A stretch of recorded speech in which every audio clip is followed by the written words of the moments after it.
ሰናይ ለክሙ ሰናይ ለክሙ ሰናይ ለክሙ ኦ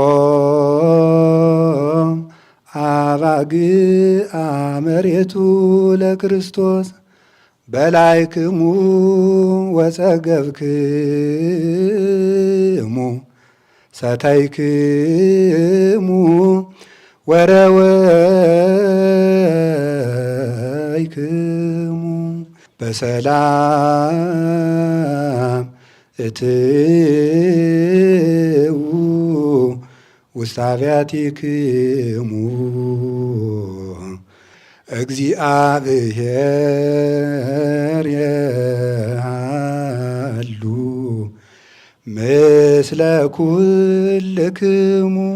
የቆረበ ሰው እንዴት ያለ መንግስተ ሰማያትን እኮ በእጁ ነው የሚይዛት፣ እንዲህ አድርጎ ማለት ነው። ማተም አተ ወዴት ነው የምትሄደው? ወደዚህ። መታወቂያ ይዘሃል? አዎ እንደሚል የክርስቶስ ደም ነው የሚታይለት።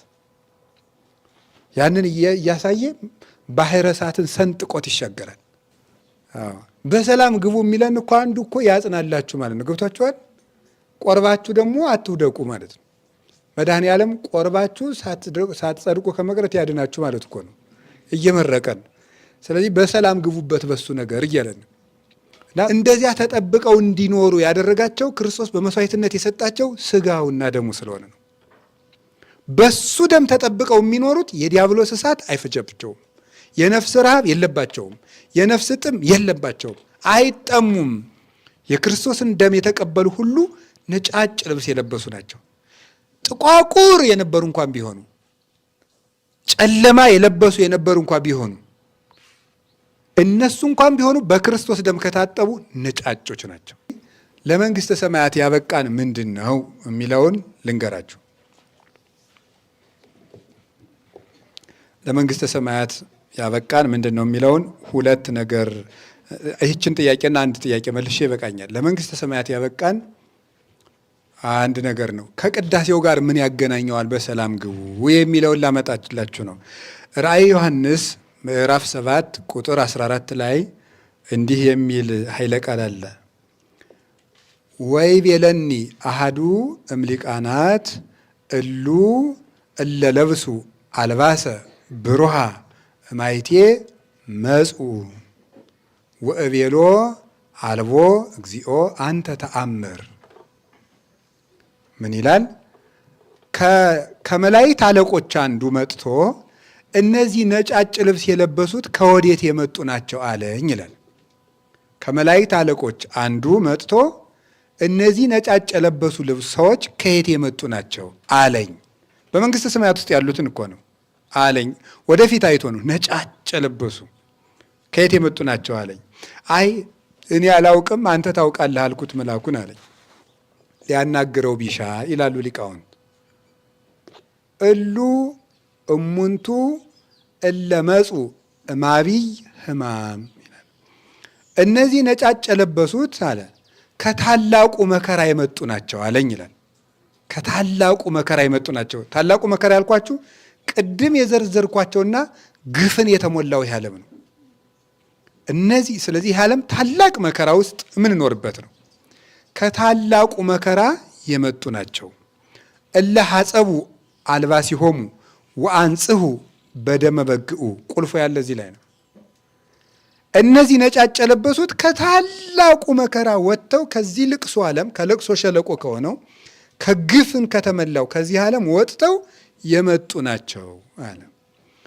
ልብሳቸውንም ነጫጭ ሆኖ የምታየው አለ በበጉ ደም ልብሳቸውን ያነጹ ናቸው ይላል። በማን ደም ነው የሚለው?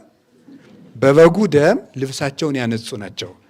አሁን ወደዚች ከተማ የሚገቡት በማን ደም የነጹ ናቸው ነው የሚለው? ንገሩኝ እንጂ። አቤት በበጉ ደም ልብሳቸውን ያነጹ እንበይነዝ በጽሑ ቅድመ መንበሩ ለእግዚአብሔር። በበጉ ደም ልብሳቸውን ስላነጹ በእግዚአብሔር ፊት በባለሟልነት ቁመው አየሃቸው አለው። በበጉ ደም ልብሳቸውን ስላነጹ በእግዚአብሔር መንበር ፊት በባለሟልነት አየሃቸው አለ። ዲያቆኑ በሰላም ግቡ የሚለን ምን ካደረግን በኋላ ነው?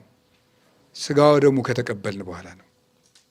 ስለዚህ ፊት አሐዱ አብ ቅዱስ፣ አሐዱ ወልድ ቅዱስ፣ አሐዱ ውእቱ መንፈስ ቅዱስ ብለን አመንን፣ ንስሐ ገባን፣ ክርስቶስን መሰል፣ መከራ ተቀበል፣ መልካም ስነ ምግባር ሰራን፣ ቅዱስ ሥጋውን ክቡር ደሙን ተቀበል። አሁን በበጉ ደም ነጻን ማለት ነው። በበጉ ደም ከነጻን የምትቀረን ምኒቱ ናት? ከተማይቱ ናት። ስለዚህ በበጉ ደም ስለነጹ እና ስለተቀደሱ ወደዚች መንበር በዚች አስፈሪ በእግዚአብሔር መንበር ፊት ቁመው ያያቸው ስለ በጉ ደም ነው፣ በበጉ ደም ስለነጹ ነው አለ። ማንም ሰው መንግሥተ ሰማያትን ለፍቼ ወረስኳት ማለት አይችልም። በኢየሱስ ክርስቶስ ደም ነው መንግሥተ ሰማያትን የምንወርሳት። በመድኃኒታችን በኢየሱስ ክርስቶስ ደም ማኅተምነት ብንጾም፣ ብንጸልይ፣ ብንሰግድ፣ ብንመጸውት፣ ብንፋቀር፣ መልካም ብናደርግ፣ ሰው በተክሊል ቢያገባ፣ ቢመንን፣ ዋሻ ውስጥ ቢገባ፣ የፈለገ ነገር ቢያደርግ ያለ ጌታችን ያለ መድኃኒታችን ያለ ኢየሱስ ክርስቶስ ደም ማኅተምነት ሰው ወደዚያች ከተማ ሊገባ አይችልም። የቆረቡ ሰዎች ግን የመንግሥተ ሰማያት ጋራንቲ አላቸው፣ ዋስትና አላቸው። መንግሥተ ሰማያት ለመግባታችን ክርስቲያኖች እርግጠኞች ነን። እርግጠኞች የምንሆነው ጥሩ ሰዎች ስለሆንን አይደለም፣ ቅዱስ ሥጋውን ክቡር ደሙን ስለምንቀበል ነው። ቅዱስ ሥጋውን ክቡር ደሙን ስለምንቀበል ግን እናንተ ቆርባችሁ የለ አለ ዲያቆኑ፣ ግቡ እናንተ። እንግዲህ የሚከለክላችሁ ማን ነው? ተዘከረን ብላችሁ አልነበረም? ቅድም ብላችኋል። ታዲያስ ፈያታዊ ዘየማን ተዘከረነ ብሎ አስቀድሶ ምንድን ነው ያደረገ? ፈያታዊ ዘየማን እኮ ሲያስቀድስ ነው አለ። ክርስቶስ እኮ እየቀደሰ ነው በዕለተ ዓርብ የዋለው። የክርስቶስ እኮ የዕለተ ዓርብ ውሎ ቅዳሴ ነው። ፈያታዊ ዘየማን አቤቱ በመንግሥት አስበኝ አለ። የደሙን ማኅተም ሰጥተው ያንን የደም ማኅተም ይዞ በሄደ ጊዜ ኪሩብ መልአክ ከገነት አጥር ላይ መቆም አቃተው። አንተ ማን ነህ? አብርሃም ነህ? ይስሐቅ ነህ? ያዕቆብ ነህ? አለ። እኔ አይደለሁም፣ እጄን በሰው ደም ነክሬ የምኖር ሰው ነኝ። ታዲያ ምን ለዚህ ያበቃ ምንድን ነው? ቀጸበተኒ ምሕረት፣ ይቅርታ ጠራችኝ። ጌታዬን በመስቀል ላይ አየሁት፣ አቤቱ በመንግሥት አሰበኝ አልኩት፣ እንደምታየው የደሙን ማኅተም ሰጠኝ አለው። አዳምን ቀድሞት ገባ። በጌታችን በኢየሱስ ክርስቶስ ደም የነጹ ሁሉ መንግሥተ ሰማያት ሊገቡ ይቻላቸዋል፣ እርግጠኛም እንሆናለን። ለዚህ ነው ወብነ ሞገስ ሶበነበው ውስተ ምሥዋዕሁ ለእግዚአብሔር በደሙ ለእግዚእነ ኢየሱስ ክርስቶስ። ቅዱስ ጳውሎስ ዕብራውያን መልእክቱ ላይ ሲናገር በጌታችን በመድኃኒታችን በኢየሱስ ክርስቶስ ደም ወደ እግዚአብሔር መንበር ስንገባ ባለሟልነት አለን፣ ድፍረት አለን ይላል አማርኛው መጽሐፍ ቅዱስ። ሞገስ ያለውን ሲተረጉሙ ወደ ጌታችን ወደ እግዚአብሔር መንበር በጌታችን በመድኃኒታችን በኢየሱስ ክርስቶስ ደም ስንገባ ሞገስ ባለሟልነት አለን። የክርስቶስን ደም የተቀበሉ ሁሉ ነጫጭ ልብስ የለበሱ ናቸው።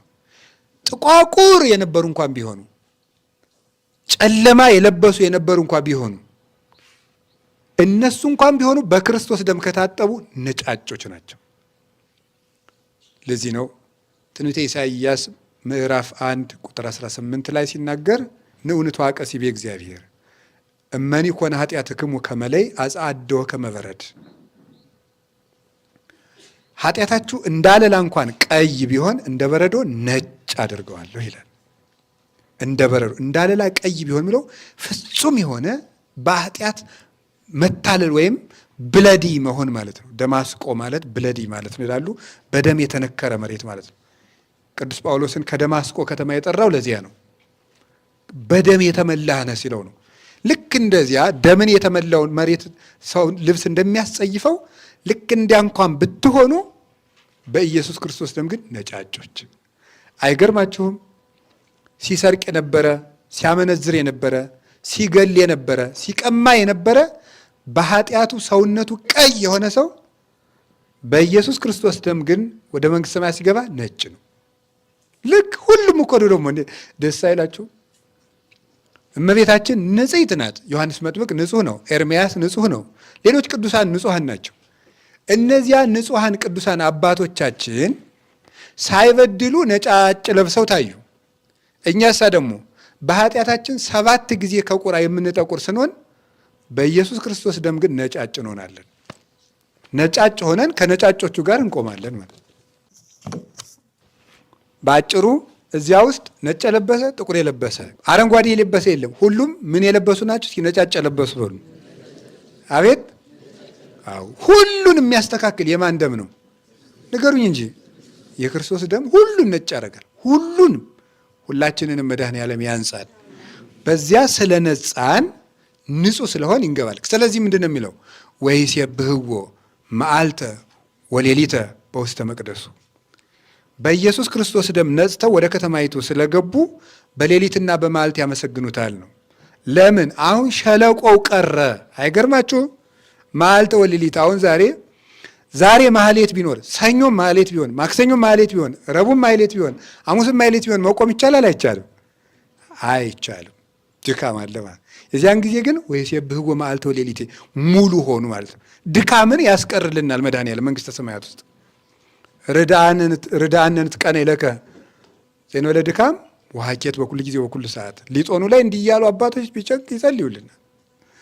በመዓልትና በሌሊት ያለ ድካም እናገለግለት ዘንድ እርዳን እየተባለ ኪዳን ላይ በሊጦን ይለምኑልናል። አሁን ብንጠነክር ማታ ተኝታንን፣ ማታ ብንጠነክር ቀን እንተኛለን። እዚያ ውስጥ ግን ድካም ይቀራል። ለምን? በበጉ ደም የዘላለም ጽናትን ገንዘብ አድርገዋልና ይላል። ከዚያስ ወየሐድር ቦሙ ውእቱ ዘይነብር ዲበ መንበሩ፣ በመንበሩ ላይ ያለውም ለዘላለም አድሮባቸው ይኖራል። ወይጼልል ቦሙ በነፍስ በስጋ ለማለት ይደጋግመዋል ይላሉ አባቶቻቸው። ፈጽሞ እሱ ሳይለያቸው አድሮባቸው ይኖራል። ክርስቶስ ሳይለያቸው አድሮባቸው ይኖራል። ኢይርህቡሂ ወኢይጸምዑሂ፣ አይራቡም አይጠሙም። መጀመሪያ እሱ አብሯቸው ስላለ በልተውታል። እሱን አይራቡም አይጠሙም። ወፀሐይ ሐሩርኒ ኢይረክቦሙ፣ የፀሐይ ሙቀት ቅዝቃዜ፣ ክረምት በጋ የሚባል የለባቸውም። በበጉ ደም ለታጠቡት ወደዚያች ከተማ ነው የምንገባው። ወደዚያች ከተማ እንድንገባ ደግሞ ዋስትናችን የኢየሱስ ክርስቶስ ደም ነው። ስለዚህ ነው እንደ ቆረብን በሰላም ግቡ የሚለን ለዚያ ነው። አይራቡም አይጠሙም። አረም የለ፣ ኩትኳቱ የለ፣ እርሻ የለ፣ ቁፋሮ የለ፣ ክረምት የለ፣ በጋ የለ፣ ፎቅ መስራት የለ፣ ቤት ኪራይ የለ፣ ዲፕሎማ የለ፣ ማስተርስ የለ፣ ዲግሪ የለ፣ ፒኤችዲ የለ፣ የንግድ ፈቃድ የለ፣ ገቢዎች የለ። ዝም ብሎ መንግሥተ ሰማያት ውስጥ ሳይራቡ መኖር፣ ሳይጠሙ መኖር። ቀጠሩኝ የለ፣ ማመልከቻ የለ፣ ደስ ሲል በዘመድ አዝማድ መቀጠር የለ። ሁሉም ልኩን ይዞ ቁጭ።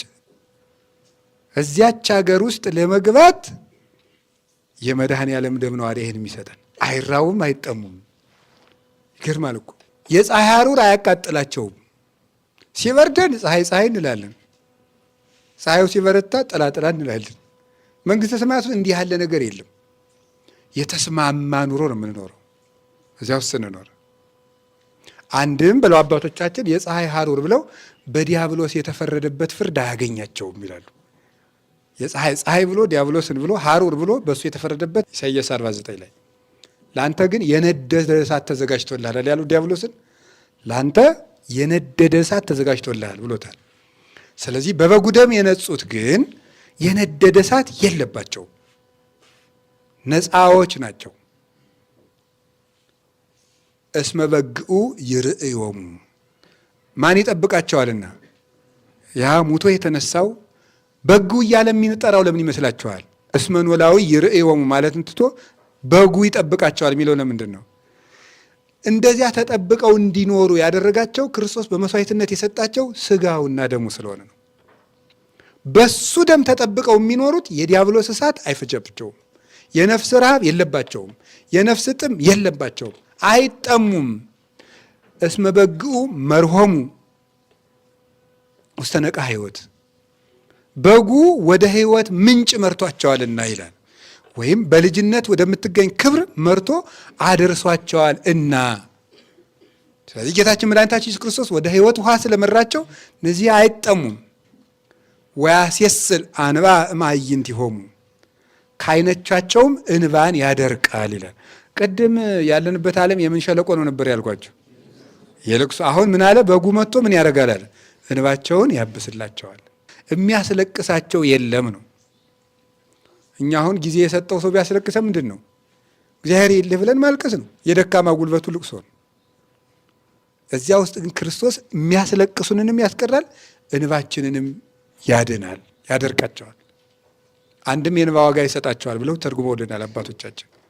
ስለዚህ መንግሥተ ሰማያት በሰላም ግቡ፣ ቅዳሴ ከተቀደሰ በኋላ በሰላም ግቡ የሚባልበት መሰረታዊ ምክንያት መንግሥተ ሰማያት የሚገቡት ልብሳቸውን ብፁዓን ለያጽቡ አልባሲሆሙ ከመ ይባእዋ ለሀገር ይላል። ደግሞ ወደ ምዕራፍ 22 ስትሄዱ ወደ ከተማይቱ እንዲገቡ ስልጣን እንዲኖራቸው ልብሳቸውን የሚያጥቡ ብፁዓን ናቸው ይላል። ልብሳችን የምናጥበው ምንድን ነው? በበጉ ደም። ስለዚህ ከቅዳሴ በኋላ በሰላም ግቡ ለምን ተባለ? ከተማይቱ ልብሱን ያላነጻ ሰው መግባት የማይችልባት ከተማ ናት። ስለዚህ ልብሳችን የምናጥበው ደግሞ በክርስቶስ ደም ነው። የክርስቶስ ደም ደግሞ ተቀድቶ የሚሰጠን በቅዳሴ ነው። ስለዚህ በቅዳሴ ጊዜ አስቀድሳችሁ በክርስቶስ ደም ልብሳችሁን ያነጻችሁ ሰዎች ንዑዳን ክቡራን ናችሁ፣ ወደ ከተማይቱ ለመግባት ስልጣን አላችሁ ማለት ነው። ቅዳሴ መንግሥተ ሰማያት ውስጥ ለመግባት ልብሳችንን አጥበን የምንገኝበት ጊዜ ነው ማለት ነው። ከቃሉ ጋር ናችሁ? ከቃሉ ጋር ናችሁ? እግዚአብሔር ከሁላችን ጋር ይሁን። ስለዚህ መንግሥተ ሰማያት ውስጥ ገብተን የምንኖርበት ስልጣን የምናገኘው ከዚህ ቅዳሴ በኋላ ነው። አሁን መንግሥተ ሰማያት ምን ትመስላለች ብያችሁ ነበር? የማቴዎስ ወንጌል ምዕራፍ 22 ቁጥር 1 ላይ ምን ትመስላለች ነበር ያልነው? ሰርግ ትመስላለች ብለናል። ሰርግ ትመስላለች ካልነ የሰርጉ ድግስ የት ነው ያለው? ቅዳሴው ነው። ቅዱስ ሥጋውና ክቡር ደግሞ የሰርጉ ድግስ ነው። መንግሥተ ሰማያት ደግሞ ምንድን ነው የምትመስለው? ሙሽራው መጥቶ ሙሽራይቱን የሚወስድበትን ጊዜ ነው የምትወክለው። ስለዚህ አሁን ምን ተባለ? አሁን የሙሽራውን ድግስ በልታችኋል፣ ለሰርጉ ልብሳችሁን አጥባችኋል። እናሳ ከሙሽራው ጋር በሰላም ምን በሉ ነው? ግቡ። ልብሳችሁን አጥባችኋል። ሙሽራችሁ ክርስቶስ ቢመጣም እንግዲህ በሰላም ግቡ። ለምን እንዴ? ልብስ ያለበሰውን ሰው ወዳጄ ልብስ ሳትለብስ ለምን ወደ ሰርግ የገባ ነው ያለው? ልብሳችሁን አጥባችኋልና ወደ ሰርጉ በሰላም ግቡ። የማቴዎስ ወንጌል ምዕራፍ 25 ቁጥር 1 ላይ መንግሥተ ሰማያት ሰርግ ላይ መብራት ይዘው የተገኙ ደናግልን ትመስላለች ነው። ሙሽራው በመጣ ጊዜ ምንድን ነው ያለ ነው የሚለው? በሩ ተዘጋ ይላል ከገባ በኋላ። ስለዚህ ልብሳቸውን ያጠቡት ግን በር አይዘጋባቸውም፣ እናንተ በሰላም ግቡ ማለቱ ነው። ይቺ ነፍስ የዛን ጊዜ ምልባት ትጀምራለች። አሁን ከዚህ ዓለም አፋዊ በሆነ በዚህ ዓለሙና ሳበኝ እከተላለሁ ነው። ሳበኝ እከተላለሁ። እስኪ በሉ ሁላችሁ አንድ ጊዜ በሉ። ሳበኝ ሳበኝ በሉ። ካንተ በኋላ ሮጣለሁ በሉ። እስኪ መኃልየ ሰሎሞን ምዕራፍ 1 ላይ ያለ ነው። ሳበኝ ካንተ በኋላ ሮጣለሁ ነው። እዚህ በኋላ የዛን ጊዜ ምንድን ነው የምትለው? አብአኒ ንጉሥ ውስተ ጽርሑ፣ ንጉሥ ወደ አዳራሹ ምን አለኝ ነው አስገባኝ ትላለች ማለት ነው። ያን ጊዜ የመኃልየ ሰሎሞን ምዕራፍ 1 ቁጥር 4 ላይ ነፍስ አብአኒ ንጉሥ ውስተ ጽርሑ ብላ የምትናገር ያን ጊዜ ነው። ንጉሥ ወደ አዳራሹ አስገባኝ። ለምንሳ? ሰርጉን ታድማለች፣ ልብሷን አጥባለች። እናች ሙሽራ ከሙሽራው ጋር የመግባት ስልጣን አላት። ይሄ ነው በሰላም ግቡ ያሰኘን። ለምንድን ነው ስትሉ ሰርጉን ስለታደም፣ ድግሱን ስለበላን፣ ልብሳችንን ስላጠብን አሁን ከሙሽራው ዘንድ እንገባለን። ዘይታችን አብርተናል እኮ። ዘይት የያዙ ይመስላሉ። ዘይታችን ያበራ ነው ምንድን ነው? ንስሐችን ነው። ንስሐችን ነው። ቅድም ጸሎተ ንስሐ በቅዳሴ ላይ ሲነበብልን ቆይ አይደለም? እሱ ዘይት ነው። የሉቃስ ወንጌል ምዕራፍ 15 ቁጥር 10 ላይ መንግሥተ ሰማያት ምን ትመስላለች ነው የሚለው። አንዲት ሴት ነበረች፣ 10 ድሪ ነበራት። ከዛስ ምን አደረገች ነው? ታሃቱ ማይቶተ ወተፈነቅል ኩሎ፣ መብራት አብርታ ሁሉም ቤቱን እየፈነቀለች ትፈልገዋለች። ባገኘችውም ጊዜ ጠፍቶ በተገኘው ጌጧ ትደሰታለች። ያቺ ጌጥ ጠፍቶባት የምትፈልገው ሴት ቅድስት ቤተ ክርስቲያን ናት እንደምታውቁት። ከዚያ በኋላ ያበራችው መብራት ምንድን ነው?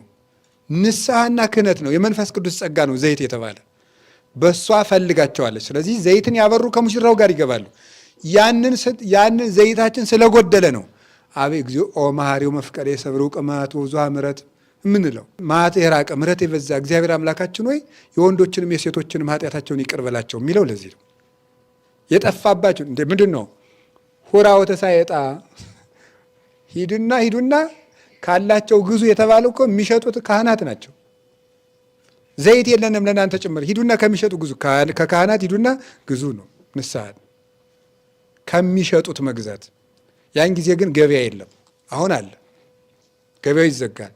ስለዚህ እናንተ የክርስቶስ እድምተኞች ቅዱስ ሥጋውን ክቡር ደሙን የተቀበላችሁ ሰውነታችሁን በደሙ አጥባችሁ የሰርጉን ድግስ ስለተካፈላችሁ እናንተ ከንጉሱ ጋር ወደ ሰርጉ ግቡ።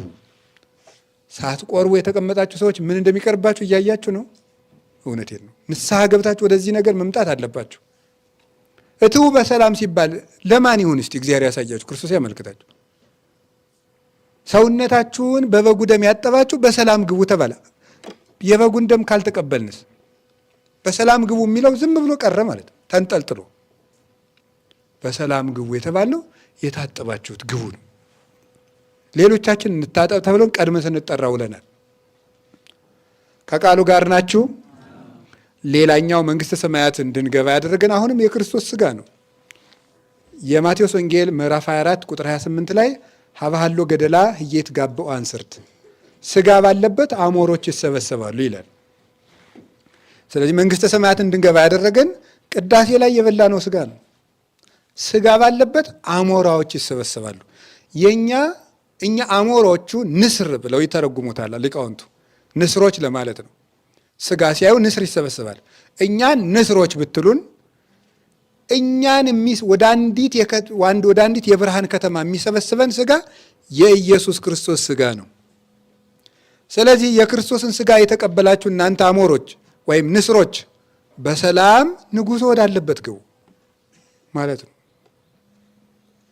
የክርስቶስ ሥጋ ባለበት እዚያ ይሰበሰባሉ። አስተጋባይ ነው የክርስቶስ ሥጋ። እሱ ባለበት በሰላም ግቡ።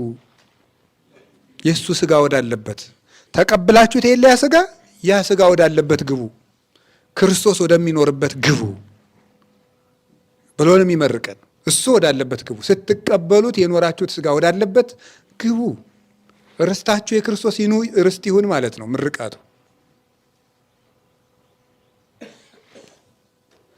እንዴት ትልቅ ምርቃት ነው! አሜን ግን አትሉም? እናቴ አሜንማ ማለት ጥሩ ነው። አዎ በሰላም ግቡ የሚለን እኮ አንዱ እኮ ያጽናላችሁ ማለት ነው። ገብቷችኋል? ቆርባችሁ ደግሞ አትውደቁ ማለት ነው። መድኃኔ ዓለም ቆርባችሁ ሳትጸድቁ ከመቅረት ያድናችሁ ማለት እኮ ነው፣ እየመረቀን። ስለዚህ በሰላም ግቡበት በሱ ነገር እያለን እና የቆረበ ሰው እንዴት ያለ መንግስተ ሰማያትን እኮ በእጁ ነው የሚይዛት፣ እንዲህ አድርጎ ማለት ነው። ማተም አተ ወዴት ነው የምትሄደው? ወደዚህ። መታወቂያ ይዘሃል? አዎ እንደሚል የክርስቶስ ደም ነው የሚታይለት። ያንን እያሳየ ባሕረ እሳትን ሰንጥቆት ይሻገራል። በመድኃኒታችን በኢየሱስ ክርስቶስ ማህተምነት ማለት ነው። በሰላም ግቡ ማለት እሱ ነው። ስለዚህ ጌታችን መድኃኒታችን ኢየሱስ ክርስቶስ የሚሰበስበን ሥጋ ስለሆነ ተከትለነው እንሄዳለን። አሁንም ከክርስቶስ ሥጋ ጋር ነው ቅዳሴውን እያገናኘሁት የምሄደው። ሌላው የክርስቶስ ሥጋ ምንድን ነው የሚያደርገን መሰላችሁ? አንድ አካል ያደርገናል። አንድ አካል ነው የሚያደርገን። አንደኛ ቆሮንቶስ ምዕራፍ 10 ቁጥር 17 ላይ አንድ አካል ይሰበስበናል። አካል እንግዲህ ቤተ ክርስቲያን አይደለች? ለቤተ ክርስቲያን አንድ ብልት ነው የምንሆነው። አንድ ሕዋስ እንሆናለን። አንድ አካል እንሆናለን ለቅድስት ቤተ ክርስቲያን። ስለዚህ ሁላችንም ብዙ ስንሆን አንድ ነን ይላል። ለምን ስንለው ቅዱስ ጳውሎስ እስመ ኩልነ እምሃዱ ህብስት ንነስ፣ ሁላችንም አንድ ህብስት እንካፈላለንና። አሁን አያችሁ አንድ አካል ሆንን ማለት ነው። ብዙ ነን እኮ ብዙ ነን። እንግዲህ ከክርስቶስ ጀምሮ እስከ ዛሬ የሞቱት ጻድቃን፣ ከአዳም እስከ ክርስቶስ የሞቱት ጻድቃን አሉ። እነዚያ ሁሉ ግን በኢየሱስ ክርስቶስ ሥጋ አንድ አድራጊነት ሁሉም አንድ አካል ነው የሚሆኑት። አንድ አካል። በጣም ጥሩ። አካል ደግሞ ማንን እየተከተለ ይሄዳል? ራስን እየተከተለ ይሄዳል። ሀባሉ ርዕስ ህየ ይሄሉ አባል ያለው የቅዱስ ዮሐንስ አፈወርቅ ይፈጸምልናል። ራስ ካለበት ምን ይገባል ነው ያለው? እግር ይኖራል። ክርስቶስ ደግሞ ምናችን ነው? ራሳችን ነው። በስጋው በደሙ አንድ አካል እንሆናለን ማለት አንድ ቤተክርስቲያን እንሆናለን። ቤተክርስቲያን ደግሞ የእሱ አካል ስለሆነች ራስ በሄደበት አካል ይከተላል። የዮሐንስ ወንጌል ምዕራፍ 12 ላይ ጌታ ሲናገር ቁጥር 26 ላይ ሲናገር ወዘሂ ሊተ ታልእከኒ ይሄሉ ሀባሃሎኮ አነ፣ እኔን ያገለገለኝ እኔ ባለሁበት ይኖራል አለ። እኔን ያገለገለኝ እኔ ባለሁበት ይኖራል። ምዕራፍ 14 ላይም ሲደርስ እመጽእ ካዕበ ወእነሣእክሙ ከመ ተሐልው አንትሙ ሀባሃሎኮ አነ፣ ተመልሼ እመጣለሁ እናንተም እኔ ባለሁበት እንድትኖሩ እወስዳችኋለሁ ብሎ ቃል ገብቶልናል። ስለዚህ እንዲህ ያለ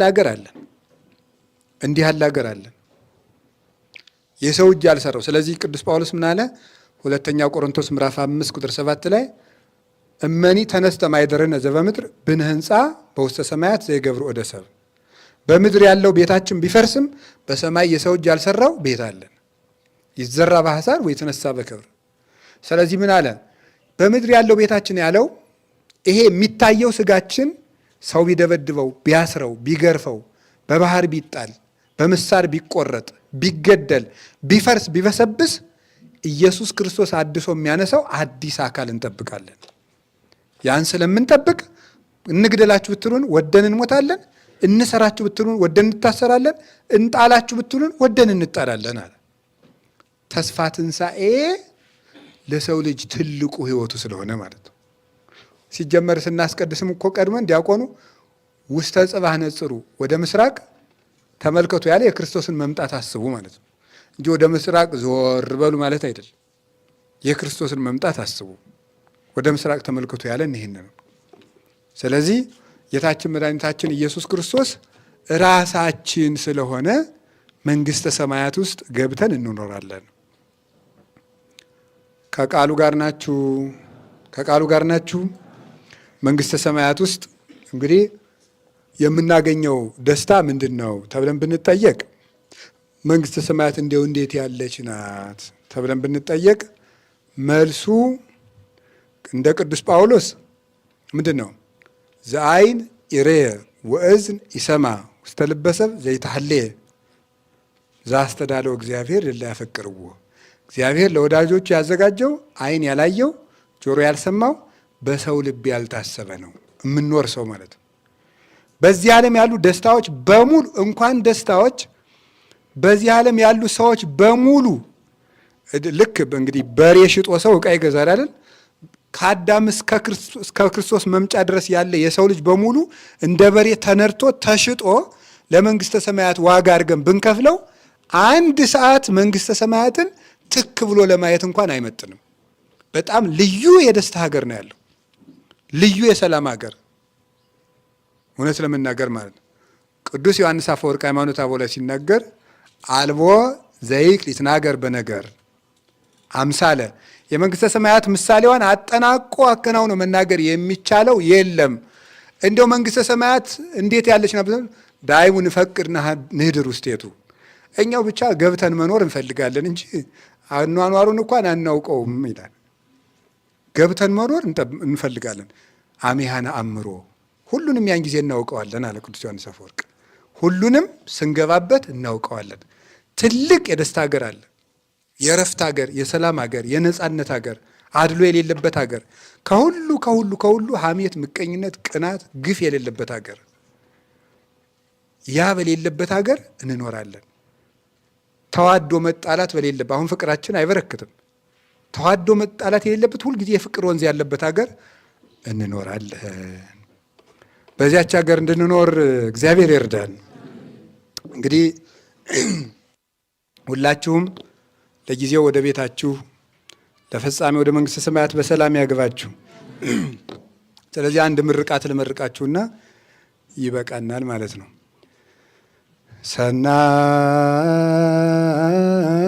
ሰናይ ለክሙ ሰናይ ለክሙ ሰናይ ለክሙ ኦ አባግዓ መሬቱ ለክርስቶስ በላይክሙ ወጸገብክሙ ሰተይክሙ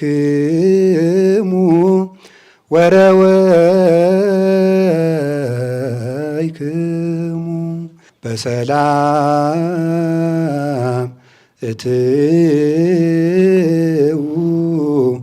ውስተ አብያቲክሙ እግዚአብሔር ያሉ ምስለ ኩልክሙ።